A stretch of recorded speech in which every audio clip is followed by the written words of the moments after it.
తులారాశి వారికి ఏ విధంగా ఉందండి? తులారాశి ఆదాయం 5, వ్యయం 14, రాజ్యపూజ్యం 6, అవమానం 3. ఈ సంవత్సరం బాగున్న రాశుల్లో మరొక్క రాశి తులారాశి.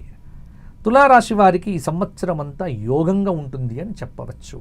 ఎందుకంటే అటు శని బలం ఉండటము, ఇటు గురుబలము కొంత పెరగటము, కొంత రాహుకేతువుల యొక్క బలములు కూడా కొంత వృద్ధి పొందటము, వెరసి ఈ సంవత్సరము తులారాశి వారికి యోగకాలము సంప్రాప్తించినది అని చెప్పవచ్చు.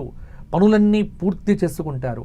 ఆగిపోయిన పనులన్నీ ఈ సంవత్సరం పూర్తవుతాయి. ఇంట్లో వాయిదా పడిన శుభకార్యములన్నీ ఈ సంవత్సరం జరుగుతాయి. మీ మాటకు విలువ పెరుగుతుంది. ఉద్యోగపరంగా ప్రమోషన్లు వచ్చేటువంటి అవకాశము ఉంది. అనుకూలమైనటువంటి చోట్లకు బదిలీలు కూడా అయ్యే అవకాశం ఉంది. ఖర్చులను అదుపులోకి తెచ్చుకొని ఆర్థిక పరిస్థితిని జాగ్రత్తగా కనుక పెట్టుకుంటే ఈ సంవత్సరం మీకు తిరుగుండదు అని చెప్పవచ్చు.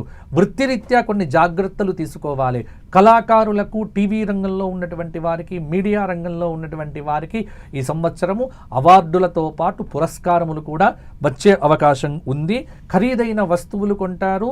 అయితే కొన్ని విషయాల యందు మోసపోయేటువంటి అవకాశములు కూడా ఉన్నాయి. పెళ్లిళ్ళు కానటువంటి వారికి పెళ్లిళ్ళు అవుతాయి. విద్యార్థులకు బ్రహ్మాండంగా ఈ సంవత్సరము మంచి ర్యాంకులు కూడా వచ్చేటువంటి అవకాశం ఉంటుంది. మనోచాంచల్యాన్ని తగ్గించుకొని స్థిరమైన నిర్ణయాలు తీసుకుంటే కనుక నిరుద్యోగులకు, వ్యాపారులకు, ఉద్యోగులకు, అలాగే అన్ని రంగాల్లో ఉన్నటువంటి వారికి అత్యున్నతమైనటువంటి ఫలితాలు ఈ సంవత్సరం బాగా వస్తాయి. ధర్మంగా ఉండే ప్రయత్నం చేయండి. అధర్మం వైపు వెళ్ళకండి, అసత్యం వైపు వెళ్ళకండి, సత్యం వైపు ఉండండి.